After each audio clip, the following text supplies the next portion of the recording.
Motivational Cowboy, Johnny D.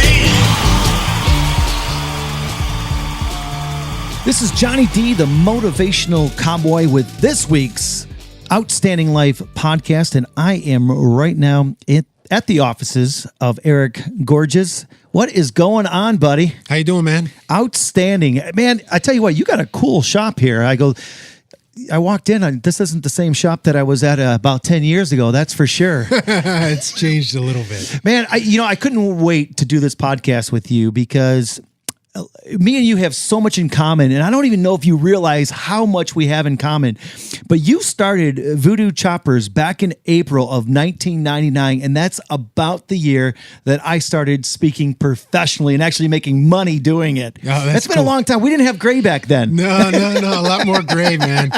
It's crazy. It's like it sort of creeps up on you. Yeah, bit, man. I tell you what. So I'm just going to start this podcast off with, man, how did you go from working IT to quitting a real job, or what people call a real job, and then you went to work with a guy that taught you how to play with metal, to owning your own shop, to being on Biker Build Off on Discovery Channel, to then having your own show.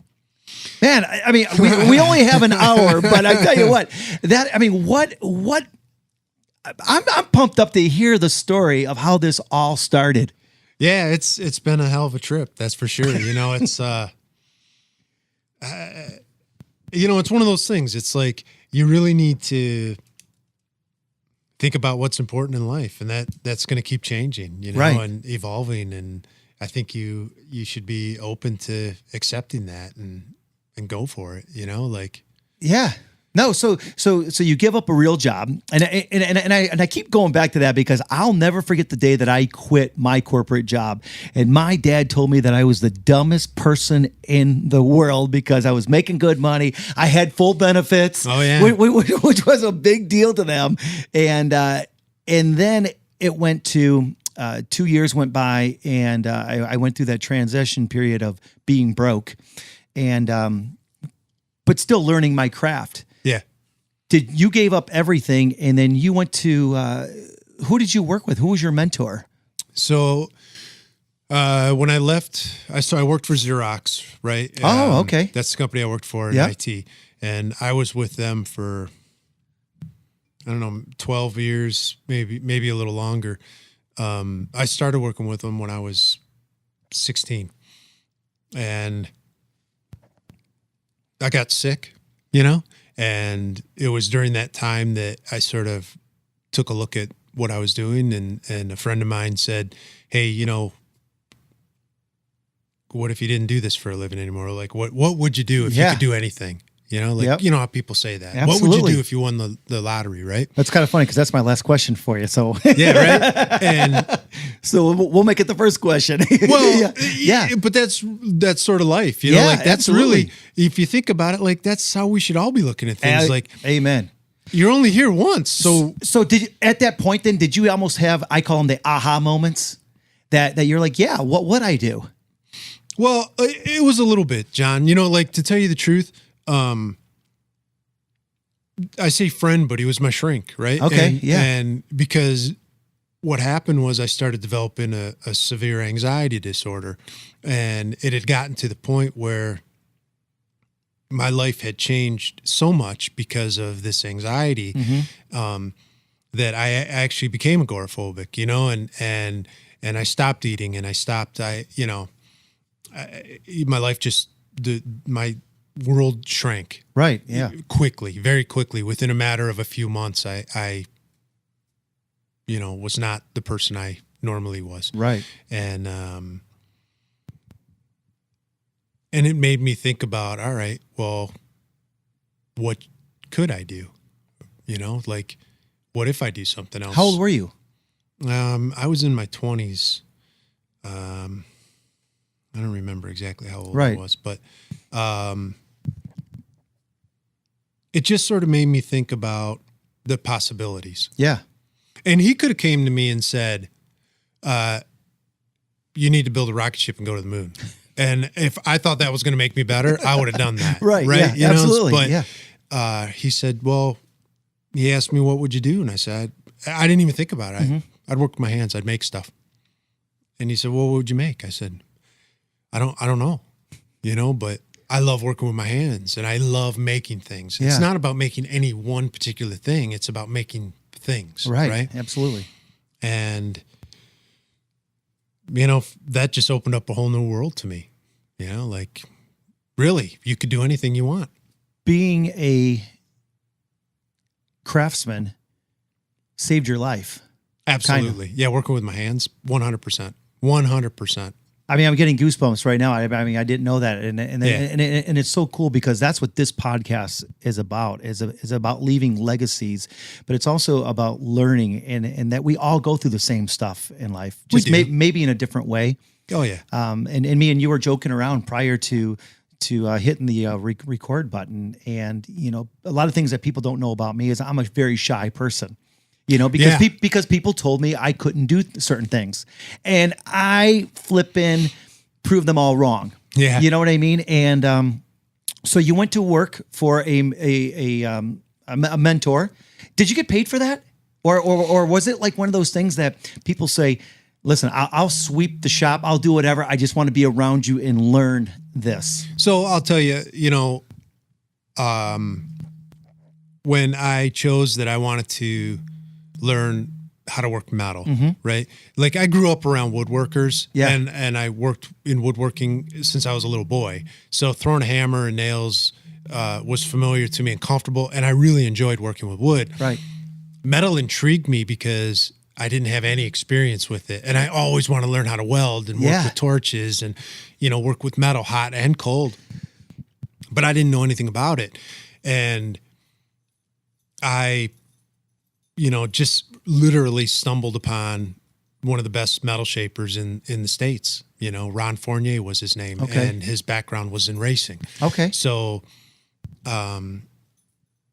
his shop was in Troy, and so it was very close to my house. And I just started going over there, and I met him, and we sort of hit it off, became friends, and I would stop over there multiple times a week, and I just hang out and say hi. And after about a year, he said, I got a big job coming in. I need to hire, a couple apprentices.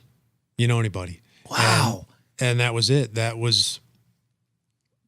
changed everything, and then, I did get paid, but that's awesome. Like, I don't know, $7 an hour, $8 an hour, whatever it was. You know what I mean? And it wasn't even about the money. No. So you learn the trade. Mm-hmm. Then you decide that, you know what? I want to open my own shop. Yeah. And why motorcycles? Because I like bikes. Okay, so were you always a guy that rode? Yeah, I loved motorcycles. Gotcha. I started riding in my late teens, early 20s type of thing is when I got my first street bike. And now, were you the kind of guy that when you were at home at mom and dad's, were you the guy that always was taking your bike apart and redoing it and everybody else's and putting everything on there? I was into cars, originally, so, I was heavy into Mopars and I was just sort of a gearhead, you know what I mean? Like I loved cars and motorcycles and anything with an engine in it, and when I decided this is what I was going to do, I thought, you know what? I like working on motorcycles. I'd built a couple for myself and helped some friends and stuff like that, and worked, part-time at a bike shop as a mechanic type thing. And I said, well, I'd sort of like to make a bike from scratch, build the entire motorcycle. That's what I want to learn how to do.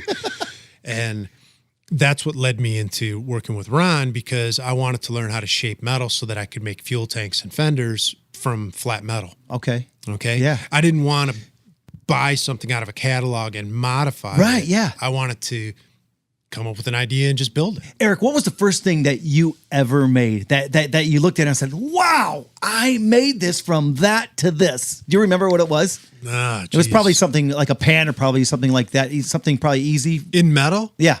Oh, probably a rack. Like one of the first things I made when I was with Ron was a wheel rack, for English wheel anvils, Yeah. the lower wheels. And then I remember making my first fuel tank, which is up there. No kidding. That's so cool. The first fuel tank I ever made. And it's sitting in my office on a shelf.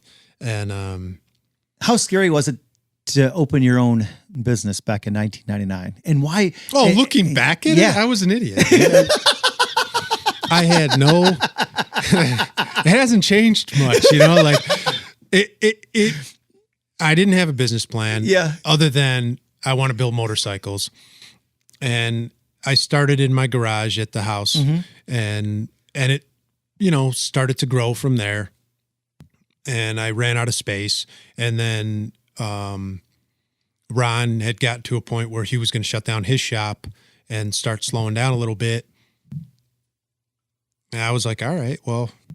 So you ran out of space at mom and dad's garage? Was it mom and dad's or was it yours? No, it was at my house. Okay. I had a, smaller garage there and sort of ran out of space. The business was starting to grow a little bit, and it was my old dad, my dad that sort of pushed me, and he was like, you should lease a building.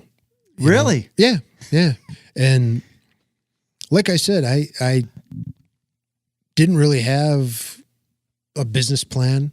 I didn't have, a lot of future work or work in progress. I just had some, and I just went all in. I got a bank loan for 20 grand, I think, and bought a bunch of equipment. And what was your first bike? Do you remember what it looked like? So the first bike that I built under the Voodoo name, I built that actually in the garage shop, and that was a blue FXR. Okay. And then, and I built that with my brother. And then from there, it just started growing, That's so cool. Started picking up more jobs and more work. And then it just started to really take off. So why the name Voodoo Choppers? I was curious about that. I was up having a drink last night and I was watching some of your videos and I was like, you know what? Why Voodoo Choppers? Yeah. I wish I had a more, polished story for it, because I'm often asked this, and honestly, like every single PR person that I've ever worked with has said, oh, you should really come up with a great story behind this. And there really isn't one, it's like, I knew I was going to open up a bike shop, and I was going through names, and that was one of the names on there. Big Bad Voodoo Daddy had a big song at the time in the 90s. I was listening, in my car, and, the DJ said, they announced Big Bad Voodoo Daddies, and I was like, Voodoo Choppers. That's got a cool sound to it. Yeah. And I talked to a couple friends, and I said, out of these names here, what do you think? And everybody liked Voodoo, and I was like, yeah, that's cool. So you're building bikes, then all of a sudden you get a call from Discovery Channel to do a biker build off. I mean, how many years were you in business when that happened? Because dude, that had to have been like the coolest part of like one day just saying, I'm going to open my own shop and going, what the heck did I get myself into? To all of a sudden being on one of the coolest shows at the time, a biker build up, and you were competing against the biggest name. Yeah. The biggest name in motorcycles. Yeah. How did that all happen? So let's see, Biker Build Off was 2004. Okay. So, and I started Voodoo in 99. So we'd been in business for 5 years. Okay. All right. And in that 5 years, the company had changed quite a bit. I mean, it had grown to a pretty good size by then. And, we had built a number of bikes, and they were coming to Detroit. Okay. They had already signed Ron Finch on. Okay. Yeah. And Ron, I knew Ron. Ron was a buddy of mine. Well, I was building frames, and Ron needed some help building a frame. I had a full table, and he asked about building the frame at my shop, and that's sort of how the introduction went No from kidding. there. Yeah. And we put a package together for Discovery, you know, Okay. and for Hugh King was the producer of that Yep. show. And so we had put a package together that sort of talked about the different bikes we built and, you know, So it's not like went after it. It's more of a like, and that's what people don't understand about TV is they think that you just get a phone call one day and all of a sudden you got a camera crew. Sometimes that sometimes it happens. does happen. Yeah. You're right. Sometimes it does, but it didn't happen that time. No. But what was it like when you knew that you were going to go up against Ness? It was one of the coolest things ever because we like really went after getting on Biker Build Off. You know what I mean? Right, Like, yeah. I came right out when I was working with Ron's stuff. You know, I came right out and said, "Hey, I want to be on the show. How do I get on the show?" Yeah. You know, and it wasn't a matter of sitting back and waiting for them to ask me. It was we went after it and we were sort of aggressive about it. You know, but I remember getting that phone call. It was late at night. You know, I was still at the Rochester shop, and I remember when Hugh called me at night. Did you think that somebody was pranking you? I didn't. No, Okay. no. Because you know that happens a lot. You know, your buddies are playing jokes on you and stuff like that. No, I didn't. I knew it was him because His voice. I had just, I was down at a show. I forget where that was at, maybe Kentucky or something like that. And I was at a dinner with Hugh and a bunch of other people. And he called a couple of days later and said, "Hey, I've got an idea to put you on a show.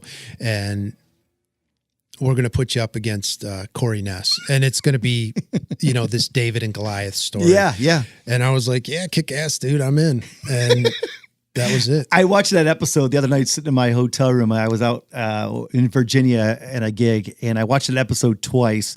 And it was funny because the tank you made was literally probably only 2 or 3 gallons, if that. Oh, it wasn't even that. Yeah. And you were joking around going, "I don't care, but it looks cool." Yeah. And so you were on the road and had to ride that bike 700 miles, right? Yeah. Did they ever, I'm just curious, did they ever get sick of like. They were, yeah, they were. So, you know, when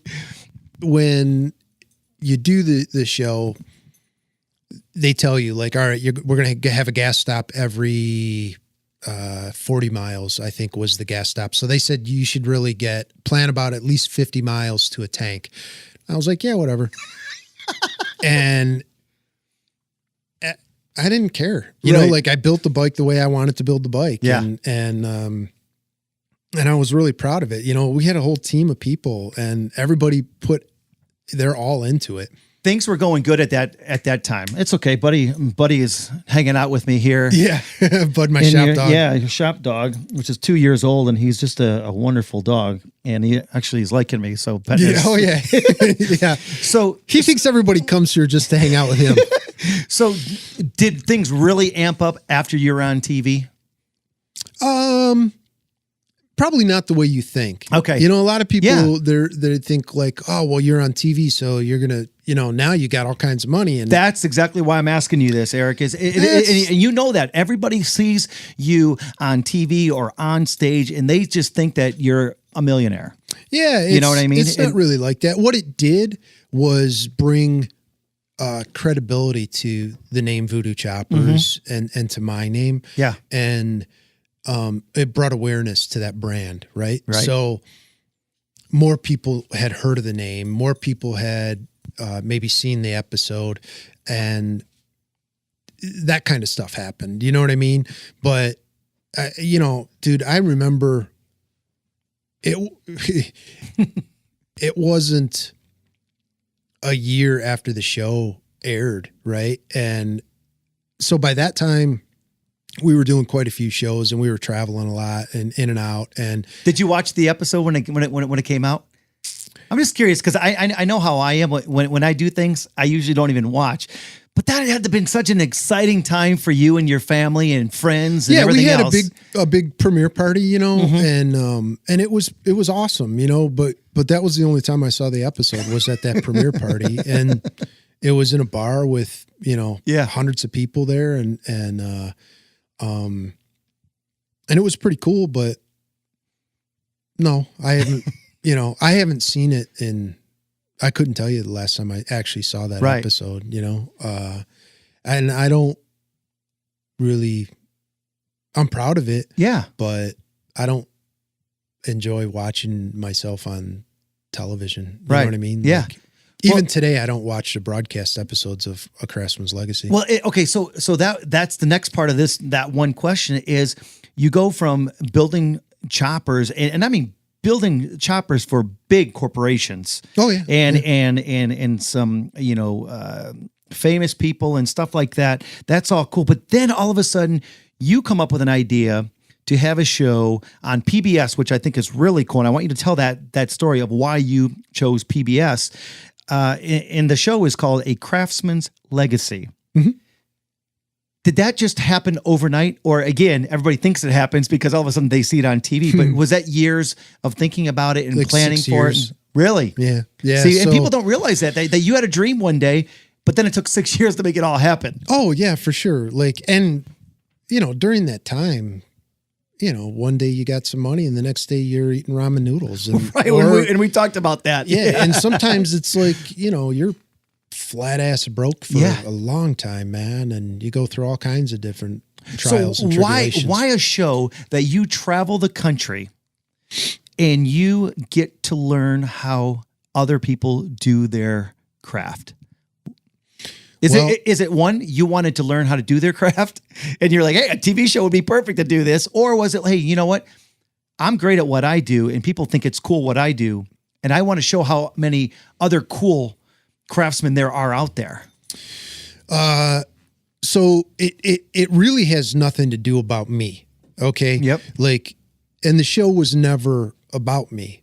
It was about highlighting craftsmen and craftsmanship and these these skills that are, sometimes they're thousands of years old. Yeah. Right. Like the term craftsman, that's not a new term. I mean, that's a term that's literally thousands of years old. It's been around forever. Right. And something that people knew them as that person. Correct. You're a craftsman in steel or horseshoes or this or basket weave, whatever it was. You were a craftsman in that field. Man, woman, child, whatever it was, you were a craftsman. That's an honored title. Absolutely. Right? To Yes. hold, to say that you're a craftsman. When you're good at your craft. Yeah. You're right. It's like you feel good about it. That's an honored title to Absolutely. hold. That's, in my eyes, that's the equivalency of being a doctor. So it wasn't about you. No.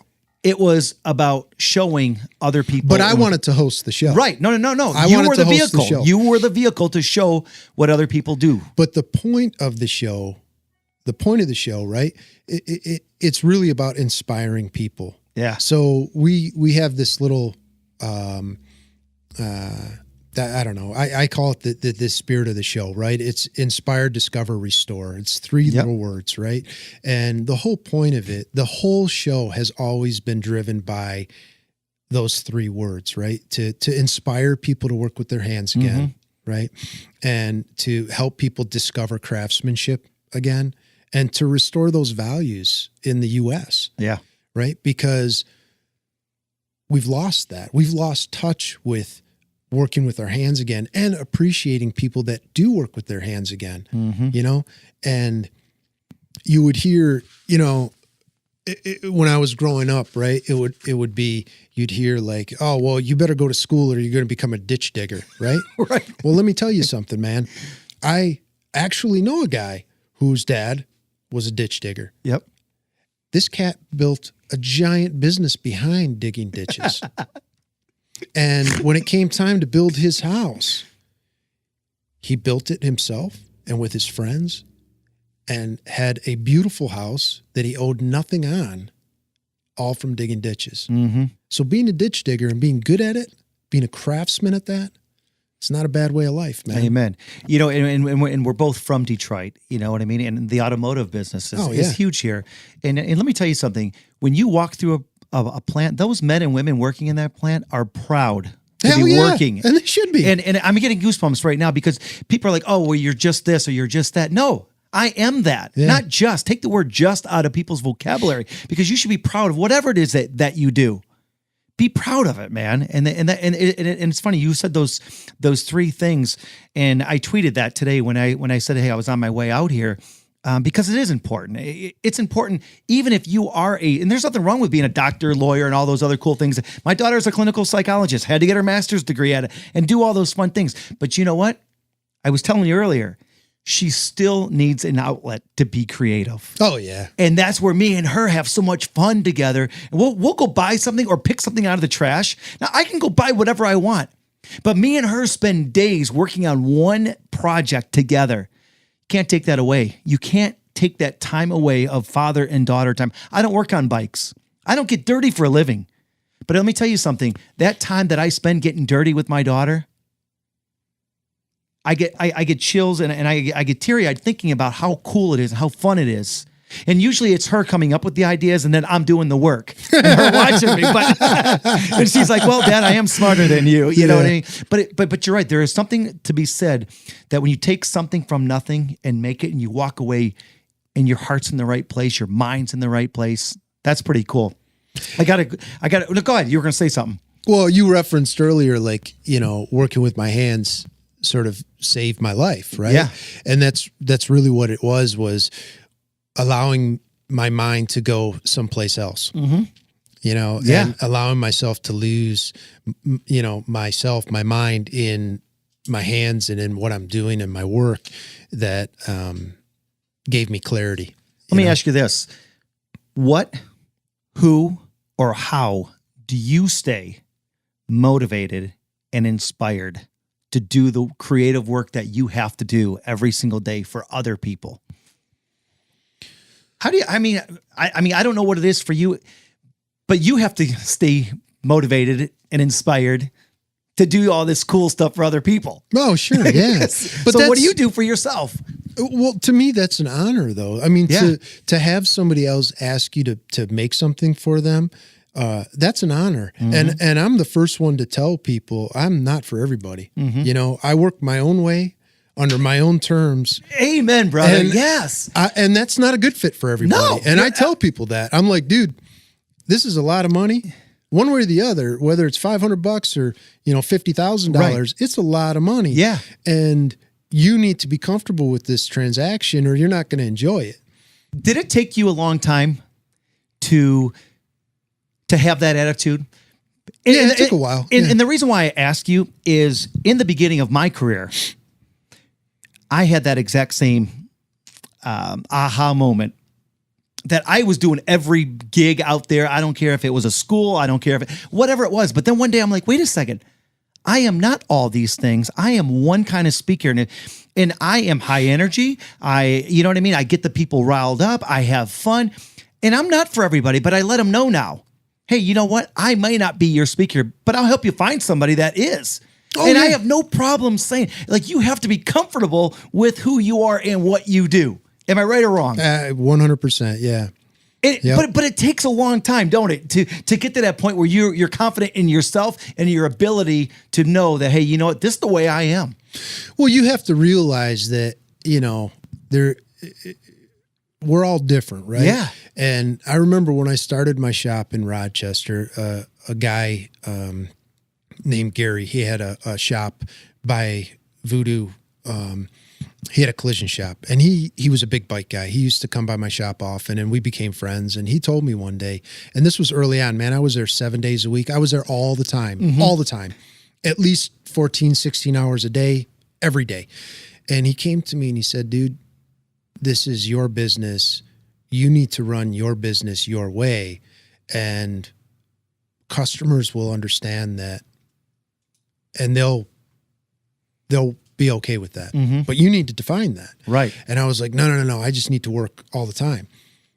And he was like, okay. And I think about that often because, now I don't work weekends if I don't have to. And I try to take time and, I go out fishing and I spend time with my daughter as much as possible. And, I love working, but I know that you have to take time and enjoy life because today is your life. Right now is your life, right? It's not tomorrow, You're talking about balance. Absolutely. Yeah. Not long ago, somebody came up to me and they said, I've been following you for a long time. And he says, I want to tell you something. Now, this is a man a little bit older than me and stuff. He goes, I admire you. And I looked at him, I'm like, yeah, right. Okay. He says, I wish I could be like you. And I'm thinking to myself, where's this guy going with this conversation? He says, I wish I could be like you because you, my friend, found balance in your life. And he hugged me and he started crying. And he's just like, one of these days, I'm going to be just like you. And I thought to myself, man, that is tough to find. You know what I mean? Because let me tell you something. Back in the day, and I still do, man. I mean, listen, I have to travel when I go work. I miss funerals. I miss weddings. I miss my daughter's birthdays. I mean, there's a lot of things that I have to do because I travel. Or I miss a lot of things because I travel so much. And I'm not saying I don't travel as much because I do, but when I am home, I'm home now. There's a difference. I take that time. I force myself to have even me time, going out to my man cave and having a couple beers or whatever it may be. You have to find that balance in your life. So let me ask you this. You guys have been in magazines. You have been on magazines, books, television shows. You've even, I heard, your bike's been in movies. Yeah, it was. I want to hear about this one because I was like, I don't even want to know. But until the podcast, what movie were you in, or what bike? What was your movie in? I didn't know you were a movie star too. No, nothing like that. It was a local production of a movie called Annabelle and Bear, and I saw the movie. I can't really remember the storyline itself, but it was a local production. My mom called me one day. She said, hey, so-and-so at work is involved with this movie somehow. I can't remember how. And you should go talk to him because it's about, bikers and they need a point of reference. Yeah. And I'm not your typical biker guy, but we talked and they said, hey, can you come down and talk to us? And then I showed up and they were like, hey, have you ever done any acting? I said, no. Would you read for, a part? And I said, yeah, sure. I don't know anything about that. Right. And you know how to be you, and that's it. And I remember doing the reading and I was horrible at it. That was the first time I had seen anything and they didn't choose me for anything, but what they ended up using, I don't know, just help with motorcycle stuff and that's good. But that's pretty cool. Yeah, but it's still cool though. I mean, hey, listen, it was fun. That's something that you can like take off your bucket list and say, I was in a movie. It doesn't matter how big, small it was, or whatever else. You were still in a movie. It was fun. Now, those of you that can't see him because this is all audio, he was just like, he's shaking his head, going, "No, that wasn't as good as it and cool as it sounds." No, it was. I was like I forget what they call that. The people in the background, but the extra. Yeah, there you go, man. You once said, or I once heard you say, that you wanted to build the best bikes in the world, and you didn't spend much time worrying about the competition, but always working on being a better craftsman. 100%. Yeah. I took that when I heard that, and I thought about, again, just these similarities that me and you have. And I thought about that when I first started out in the motivational business.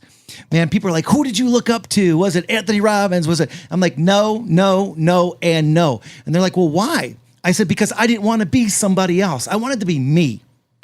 What is it like for you to not have to worry about the competition? Because that's an art all by itself. Because especially with social media and everything else these days, people are going to like you or hate you, and they have no problem hiding behind keyboards to say something, Yeah. And I don't worry about it too much. Like I've never been a big bike show guy, so we don't enter our bikes in a lot of shows. My clients might, but we don't. And now we don't even really do that many rallies or shows at all. Are you still working on your craft all the time? Are you still learning? Yeah. Well, yeah, Jesus. Yeah. I told my daughter this the other day.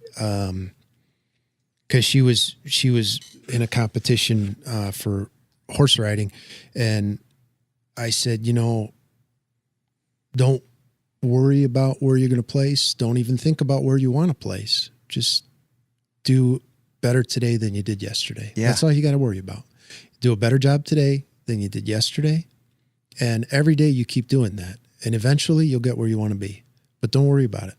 Like, it'll all work itself out. You're just like me, and we were talking earlier that I pride myself on being a good dad. You know what I mean? After all these years, I try to be a good dad. Yeah, no, I mean, well, it's something you have to work for. It's not like that there's a flipping book that you read and become a good dad. Does your daughter ever say, "Hey, Dad, I want to go to work with you. I want to do what you do for a living"? And I ask that because, like, my daughter, she could care less what her dad does. Yeah. We don't really talk about what I do. Like, she'll come to the shop, you know, and we'll make stuff together. Or sometimes I'll say, "Hey, hon, I got to go to the shop and do this." But if you want to hang out in my office, and then afterwards we'll do a project together. We do that kind of stuff. But has she ever welded? Has she welded? No, she's used torches. And we've done woodworking and some metalworking together. And, there's some equipment that she's not comfortable with. Right. So I teach her how to, respect machinery and how to pay attention to what you're doing. And, but this is, I couldn't wait to ask you this question, because back in the day, you could have moved anywhere in the country to do what you do for a living. Mm-hmm. You could have opened up a shop anywhere, but you decided to stay in Detroit and represent Detroit. Why Detroit? Why did you stay here? And the reason why I'm asking you is because people ask me all the time, you could live anywhere in the country. Why do you stay in Detroit? I go, because I'm proud to be from Detroit. Oh, for sure. Yeah. I mean, I grew up here, right? Right. Yeah. And, I've traveled a lot, I've been all over the place in the States, and there aren't a whole lot of places like Detroit, man. There's just not a lot of places like Detroit. Like, the wherewithal and the tenacity of people in Detroit, and everybody has a hustle, right? Everybody here has a hustle. Or two or three. Right. And, you don't see that elsewhere. Yeah. And the people are special, and I'm just a Michigan boy. So when shooting your show, A Craftsman's Legacy, do you get to keep everything that you build? Because let me tell you something. I watched probably 15 episodes in the last 3 days, and I get captivated in all of these men and women that do all these cool things. Dude, I mean, you built a guitar. Yeah. And let me tell you that I could just tell. I play guitar, and that was a badass guitar, right? Yeah. Okay. And then I mean, you made a whiskey steel. I mean, you made skis. You made a horn. I mean, all these cool things. Do you get to keep this stuff?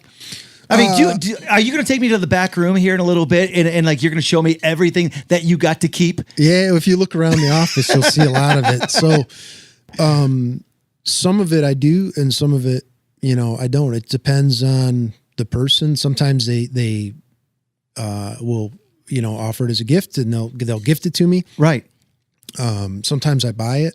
It just depends on the episode and what it is, and. Well, this is going to be a good time to take a break, because literally, we are just doing this podcast right now, and somebody just walked in your front door. So I am going to pause right now before I ask you the next question, that's cool. Because this is why we do things, and I'm going to let you take care of this. All right. Well, we're back, and Eric just took care of not only one. Eric, you said earlier, I love doing this because I love seeing the smiles on the customers' faces. This is when I said, what inspires you? You said doing things for other people, making something that they've been saving maybe money for years and years and years, and finally getting enough to bring it to your shop and to have something made and created with your hands. I just saw two of those people. Now I know why you do what you do. I mean, you have one guy comes in and says, "Hey, listen, you took care of something 6 years ago for me. I got a new bike. It's basically in pieces. I want you to put it back together for me." And then you have another guy that says, "Hey, man, you're literally building a bike from nothing," and he just leaves and he's like, "Oh my God, oh my God, oh my God, oh my God." That's what gets you up every single day, isn't it? Yeah, it's an honor, man. Man, that is so cool. So do you get out and ride a lot? No, not as much as I used to. Do you have a favorite bike? Yeah, I've got my rider. I only own 2 bikes, right? So Really? Yep. You work on bikes every single day, but you only have 2 bikes yourself. Yep. Wow. Yep. So I own the bike we did for Discovery Channel. Yep. The Biker Build-Off bike. And then I own an FXR too. Okay. That I redid after my mom passed. I took some time and just worked on that project for myself. We have a good friend, a mutual friend, Meltdown from WRAF. Oh, Riff. yeah. Riff here in Detroit. And I was talking to him last night. I was having a drink and he was on his way home from his show. And he goes, ask him what his favorite Harley is. What is your favorite Harley? I really like the FXR. I always have. It's been one of my favorite bikes for a long time. It was the first big twin Harley I had was a R. Yeah. And they're real popular again today. Because you can do a lot with them as far as rideability goes. But I always like to cut them up and stretch them out a little bit, Right. So. Because that's what you do. Yeah. I was thinking that, have you ever, what's the oldest Craftsman you have ever ran into? Because you've been doing this a long time. What's the oldest person that you couldn't believe that they were as old as they were and still doing what they love all the time? Yeah, geez, I don't know. I mean, have you met some really old people that you're like that they were still doing? Yeah, oh yeah, for sure. Yeah, I think once you do something like this, I don't think there's an off button. You know what I mean? Yeah, there's no day in life. What's the youngest? Have you ever ran into a kid and you're like, wow, Absolutely. I cannot believe how young you are and look what you're creating these days. Yeah, absolutely. I don't think I can give you ages, but I've met a lot of young guys and women that are. Doesn't that make you feel good?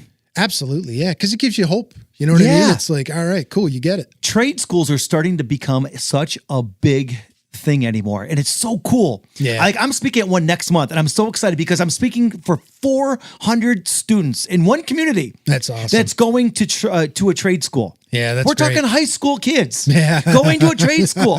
400, Eric. That's cool. That's exciting. And those of you that can't see this, Eric is like smiling right now. 400 kids in one community at a trade school. That is so cool. You've met a lot of different craftsmen throughout the years. Mm-hmm. Have you noticed what they all have in common? Like there has to be one common thing. There's a number of traits. Yeah. Like what? Well, I think a lot of times, probably the majority of the people I've worked with really, they're not necessarily driven by the same thing that a lot of other people are. Like a lot of people are really, they're driven by money and they're driven by these outside influences. And a lot of the people I work with don't really have that same way of life, I guess. You know what I mean? Yeah, absolutely. Like one thing I've learned and really learned to appreciate is that,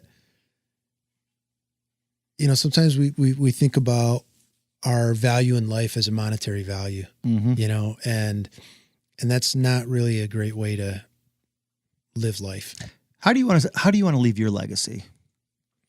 And the reason why I asked that is because I was asked this years and years ago before I even got started as a professional speaker. He says, think long and hard of the legacy that you want to leave behind and how you want to leave it. And I thought to myself, I want to be on everybody's self-development shelf, but I don't want to be like anybody else's. Right. And I didn't do it like anybody else. I did it my way. I don't know if it was the right way or not, but like people are like, oh, don't burn the bridge. No, I burnt every single bridge so I couldn't go back to do what I was doing. I burned every single one of them down because I didn't want to go back. Right. And I just want to be on everybody's self-development shelf. I want someone to say Johnny D was the same guy on the stage as he was sitting here hanging out with me. Yeah. I want him to be the same guy. No, that's great. What legacy do you want to leave? Honestly, I'd like to be a good dad. Yeah. Like I'd like to, be a good dad and, hopefully inspire a couple people to recognize craftsmanship again and maybe, spend some time with their hands. Yeah, absolutely. Realize they can do it. What's the longest you've ever stayed up to finish one job?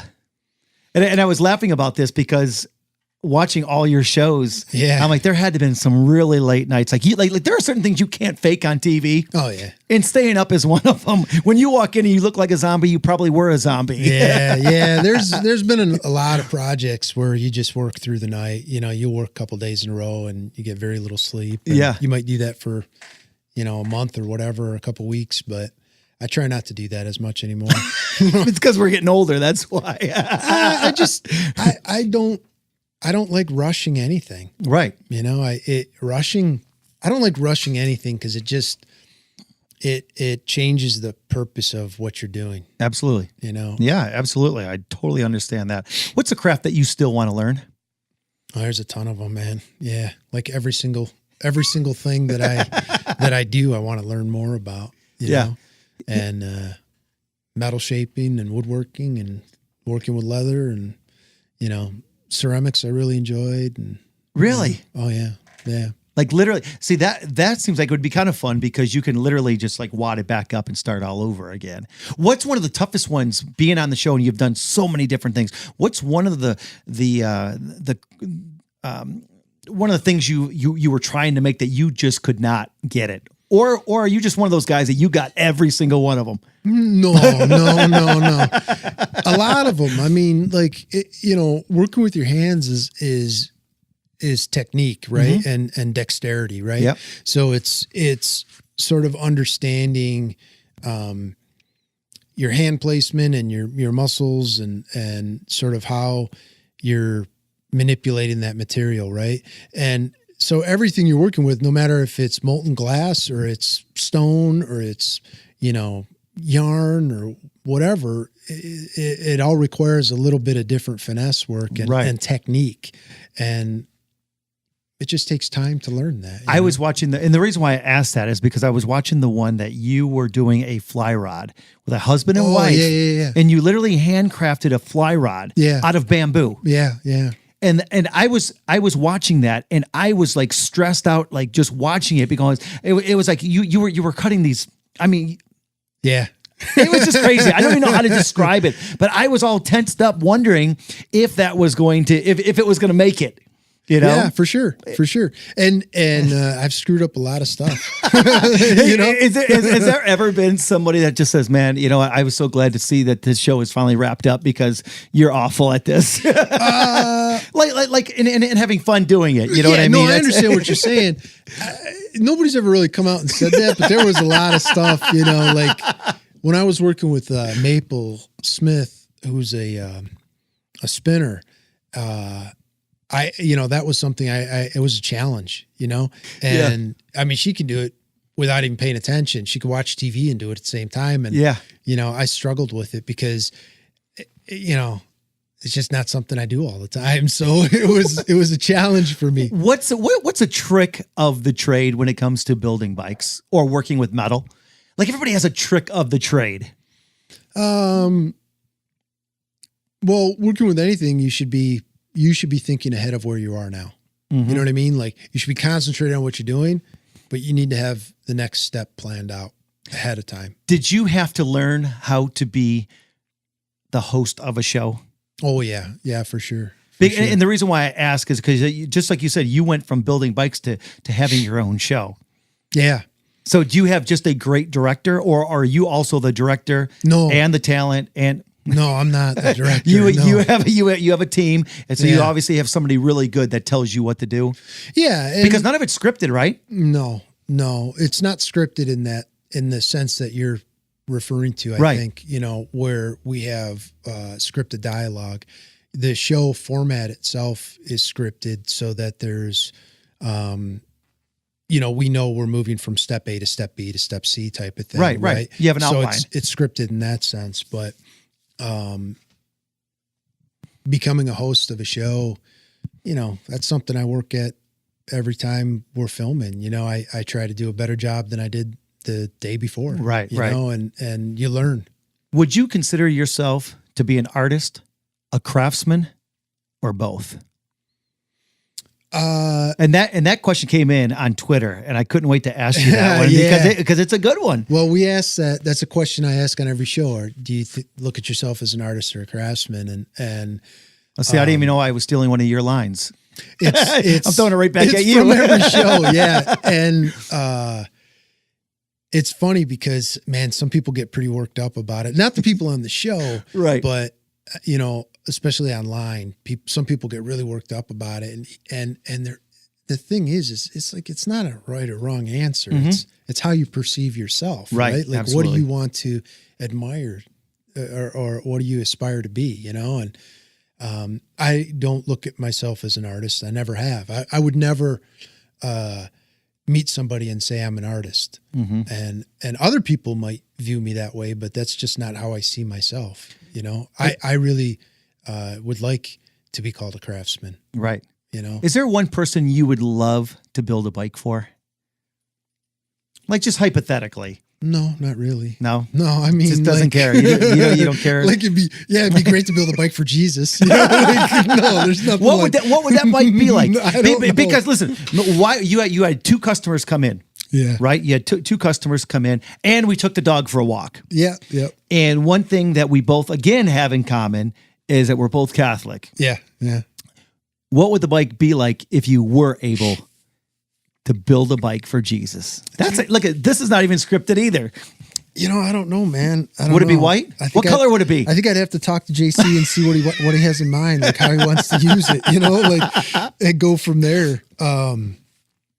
I remember I did a bike for a church a number of years ago to raffle off and raise some money for water wells in Kenya, and it came to paint, and they said, well, what do it was a group effort. So there was a lot of people from the church community involved with it and whatnot. And they said, what do you think for paint? And I said, well, honestly, I'll tell you what I'd do. I think it'd be kick to get a really awesome airbrush artist and do this mural of Jesus beating the shit out of Satan with some knuckles on and all this other stuff, and they thought that was a little too much, but I don't know. I was raised a Catholic, went to Catholic school, and so you're a good Catholic boy, because I graduated from Aquinas High School in Southgate. So yeah. I didn't know that you went to a Catholic school as well. Yeah, from 1st to 12th. I went to Catholic schools, and went to church all the time, and then I stopped going after I graduated. I was like, man, I had enough of this. Right. I think we all do. Yeah, and then eventually you sort of find your way back into it, and now I really enjoy that time. You know what I mean? And what's a phrase you live by every single day? Because we all do. I try to be nice to other people. I really do. I try to. I believe in people.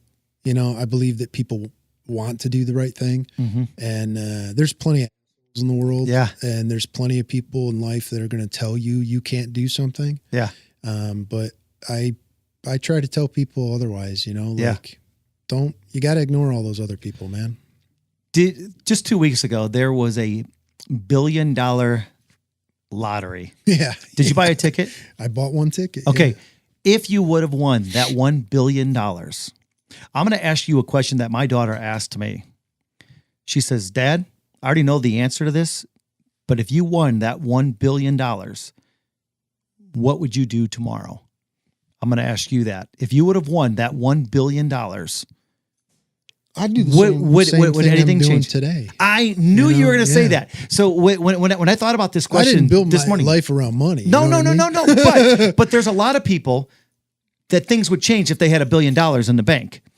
I wouldn't change anything. I would still go to my gig this weekend in Texas. I would still be working on my next CD. I wouldn't change anything about my life. Yeah. And I knew you were going to say the exact same thing. Yeah, I love what I do. I live a blessed life, dude. Honestly, I live a blessed life, man. I get to do I haven't had a real job in 20 years. You know what I mean? Like, and I'm very grateful for that opportunity. So Eric, and I know you've heard this a million times, but they say you never work a day in your life when you love what you do. And there's truth to that. You know, I mean, it's stressful at times. Like there's plenty of times when you're, you know, I'm constantly worried about cash flow and worried about like, oh shit, man, I don't have enough money to pay the rent, or what the hell's going to happen, or, you know, what am I going to eat? Has there ever been a time in the last 20 years that you wanted to give up and just say, you know what, I'm done? I've been pretty close to a couple times where it wasn't necessarily that I'm giggling because I appreciate you being honest. Yeah. Because there's a lot of people like, oh no, I love, so I appreciate you being honest, because this is what this show is about people being real, because I want people to realize that their problems are just the same as mine and yours and everybody else. So again, it's not necessarily like wanting to give up. No. It's like, man, like I'm really tired of getting kicked in the balls every day. You know what I mean? Like you know, you feel like you're taking, you know, a step forward and then you get, you know, kicked back 10 steps and that type of stuff. And so sometimes you think like, I don't know, man, like why? Yeah. And there was one time it was a while ago. I was pretty close to filing, you know, to just shutting it down, because I didn't think I'd be able to hang on. And I'll tell you what, man, it wasn't 30 days later. I had a check in the bank for over 100,000. Isn't that amazing? Yeah. I mean, it was like you got to have faith too. It was like, what the hell? Like literally like less than 30 days ago, I'm trying to, I was negative $100 and now I have $100,000 in there. Trying to like get them from not taking my pickup. And, you know, I'm arguing with the bank to get money back in my account, you know, and you know what I mean? Yeah. And then it's like, holy shit, now I got all this work and I don't know what I'm going to do, you know? I'm laughing because I remember when I first started, I had an old pickup truck. Okay. I got rid of everything. So I had a little bit of money that I could live off. And I bought a pickup truck from my brother. Now the side window was busted out of it. The back window had a crack in it. And every gig that I had to go to, I had to park 2 blocks away and walk in because I didn't want them to see what I was driving. Yeah. Because I was the guy that had it together. Yeah. Yeah. Right. I was the You're entertainment. the guy that's motivating other people. Right. Yeah. And so I remember those days, man. But you know, that's what made me who and what I am today. Oh yeah. You know what I mean? So, is there any one last thing that you want to leave? Because I can't believe it's been an hour, but is there any one thing that you want to leave this podcast with? And what I mean by that is, you know that there's a lot of people out there that are lost, and it could be just lost at that moment that you bring inspiration to. I hope so. I'd like to. What would you say if somebody was sitting right here and say, you know what, I look up to you? What would you tell them?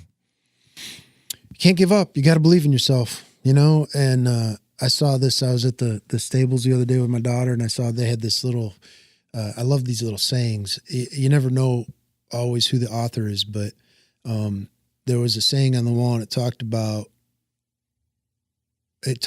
today, right? It talked about the fact that, you know, you've got a day in front of you and it's your choice to do something right or do something wrong, right? Make it a positive day or make it a day you regret. And I thought about that a lot. I've been thinking about it a lot last couple of days, how true that is, right? You know, like today's your day. That's it. You know, and life is 10% of what happens to you and 90% of how you react to it. Yeah. You know, like I'm always amazed.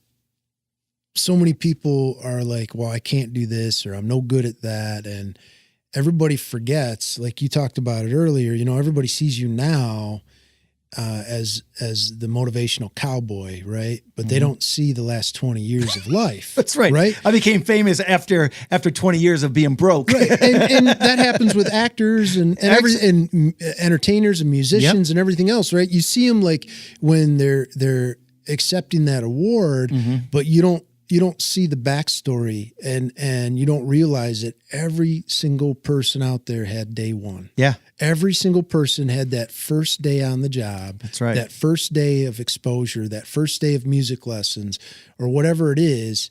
Everybody's been there, you know, but it's just having that attitude that you're just going to continue trying to do a better job today than you did yesterday, man. That's what's going to keep pushing you forward. I've watched people get starstruck being around you. Have you ever, or do you ever get starstruck? No, not really. Cause you know, I don't know. People are people. It's just what you do for a living type of thing. You know, Yeah, I mean, I don't either, but it's just kind of funny how people, again, I see it all the time, that they get excited about being around somebody famous, you know, and I'm the jackass that's asked, you know, music celebrities and stuff what they do for a living because I don't know who they are. Right. You know, like that's happened to me more than once, and it's not. I don't mean any disrespect by it. It's just they're normal people. I don't know where the hell I am. Exactly. You know what I mean? I like Eric because of who Eric is. I don't like Eric because you're a great bike builder. I don't like you because you have a cool TV show. I like you because you're you. And that's where people have to be comfortable with themselves. God's truth, man. I asked Miranda Lambert what she did for a living. Are you kidding me? No. What did she say to you? Did she look at you like you were crazy? She just said, I'm a singer. Has that ever happened like with anybody else? Sure. Before we wrap this up, who else? Tell me, come on. I don't wanna. You're like, no. I didn't know who she was. I loved her music. Yeah. I just never saw a picture of her. You know what I mean? And this was quite some time ago. She wasn't quite the name she is today. Right. But, you know, it was, I forget where I was. I was at a concert, but I think it was a Kenny Chesney concert I was at. And anyways, but yeah, man, I was just being a nice guy, you know, like just shooting the shit, and we were talking at the bar thing, and you know, she's like, "Why are you here?" Like, me? Why are you here? You know, That is so funny. But yeah, I mean, you know, I just try to be nice to people. No, that's so cool. Well, we're gonna wrap things up. Eric, I can't even thank you enough for hanging out with me for this last hour. Thanks for having me, buddy. And you and Buddy, your shop dog, Buddy. Well, this is Johnny D, the Motivational Cowboy, telling all of you to have yourselves an outstanding day. And don't forget to follow me on Facebook at Motivational Cowboy, on Twitter at MCJohnnyD4, Instagram, Motivational Cowboy. And Eric, I forgot your social media. How can people find you?